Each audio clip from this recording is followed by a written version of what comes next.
gentlemen, this is Nagasa from Sunny Insights. Today, I just back after so many time. I was busy with several issues. I was not able to just make some videos regarding courses I just provide online through my YouTube channel, which was previously Sunny Academy. Now, the name of my YouTube channel is changed to Sunny Insights. Now, you can search through the YouTube and then find Sunny Insights, which is also providing several courses that are provided at university level for freshman students. So, having said this, just I would like to call your attention to just subscribe, like, share, and comment on the YouTube videos I upload to my YouTube channel. So now I directly go to this lesson, which is about theories of the theories of international relations. I'm just going to focus on realism, which is an important theoretical framework that is used in international politics and international relations. Having said this, let me just highlight the outlines of my presentation. And first of all, we'll look at the definition of realism. Then we will go to core principles and arguments of realism, which are important to understand what realism says about its understanding and argument about the international relation in international politics. So, here, what is realism? So I just want to ask yourself this question. I just want you to ask yourself question and try your own definition of realism and try to write your own understanding of the term realism. So realism is a prominent theoretical perspective in the field of international relations that provide a framework for understanding and analyzing the behavior of states and the other actors in the global system. So this theoretical framework try to just give us insight and understanding about how states interact in this international system when they are exercising international relations, and also how the relationship between the states and other actors is maintained in this international system, which is vast and also requires states to just play their part. So this is a definition that we may just give, and we can also go to expand this definition to different aspects by providing several definitions forwarded by different scholars in the field of international relation, especially realist perspectives. So, what are the core principles of realism? What are the core arguments that this realism forwards in its understanding of international relations? What does it say? So, let us see these core principles one after the others. The first one is this realism is state-centric in its nature. That means it sees the state as the central actor of international relation. So without a state, they think international system and international relation does not exist and cannot operate. So states are the primary actors in this international system, and they are doing it for their own good, for their own interests. So, according to this theory, states are driven by the pursuit of national interests and maintain their security in this very cumbersome and large international system. So, this is what realism says. The second element that we consider here in terms of realist thinking is primacy of power. That means power is the currency of the relationship. Power is a primary currency in the international relation that they want to have. So this is about power politics.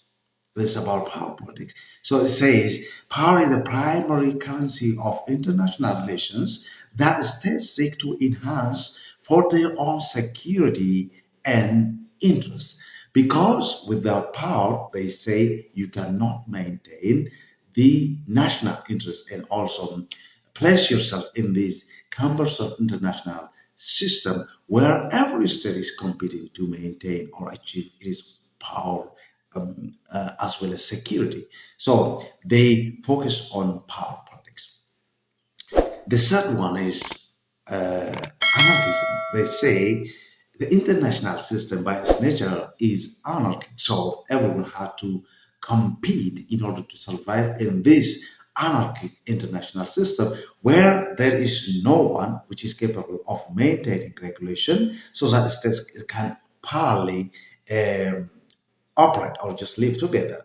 So they say no overarching authority or world government that maintain rules and regulations so as to make states live together, work together, and maintain international relationship.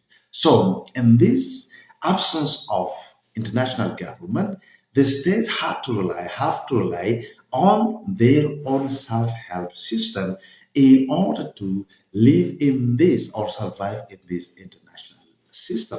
So power is the currency. Power is the instrument through which they can make this achievement. The fourth element and the principle that this realism considered to be important in this international relation is national interest. As I tried to mention above, this national interest is the driving force for the states to make international relations. So without this, national interest, as we have seen, states do not make any relationship. So this national interest is a driving force behind states to make this international relation. So security, survival, pursuit of power are primary goals that states pursue in this international relationship. So economic, ideological considerations are a secondary element that the state take in this international relationship when they are just interacting with other equivalent states. So, national interest is another important element and principle by which states are just making these international relations. And the fifth element here we can mention is balance of power. As you know, balance of power is one of the main elements of realistic thinking, and this had operated in the era of Cold War as well as in the previous time. There was just struggles to just maintain their balance of power. So, what is the stabilizing mechanism for states in this anarchic international system, which they consider is a competitive in nature? So, stabilizing mechanism is when they use or balance power, it is a mechanism to stabilize the international system. So they say importance of balancing power to prevent hegemony in this international system is important. So in order to do that, they have to make alliances and counter alliance strategies as a response to fight against alliances, which is a threat to their international survival. So this balance of power is one of the elements that this realist perspective reckon on. The other one is security dilemmas here. That means they try to enhance their security and also attack or just thwart the perceived threat to the survival of the state. So they say they have to increase their military power, build military power, and increase arms race. So this increases attention. So as a result of this building power and maintaining this international situation for their own benefit by building military power, there is a security dilemma that the state is faced here. The seventh element and principle that we see here is rational decision making. In this case, realists think that states are the rational actors in the international system because they know how to calculate their costs and benefits. So they know how to survive in this international system, and also they know how to compete in this competitive international environment. So State is the only rational decision maker who is capable of making cost and benefit analysis. So they say in this respect. And also, the eighth element and principle of realism is that they have pessimistic view of human nature.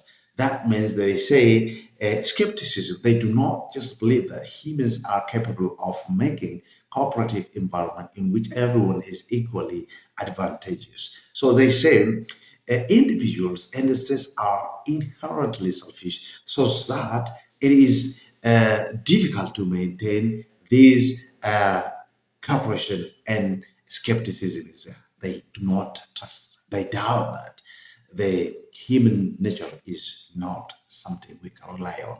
So this international cooperation and collaboration that realists talk about are nonsense, and it cannot be trusted. The ninth element that we can say here is the issue of historical continuity. That means they say history tells us something because they had no uh, time in which states were cooperating to bring collaborative environment in the international system. So they say historical continuity is one of the persistence principle of a conflict and fight. So they say the basic principle of power and state behavior are historically continuous. We have seen this in the history of humankind. States were fighting. They were just doing everything to maintain their survival. So actions and events of states in different periods indicate that history is shaped by conflict and competition. So this is a evidence that we can refer to maintain our international system security and also maintain our national interests. They say according to this. So historical continuity of competition, power, conflict, and dominance is one of their issue that they refer as a point of argument. So generally, here we understand that state is one of the key element and actor in the realist perspective. So it provides a framework for analyzing the state behavior in understanding international relations, which is also the combination of state's action.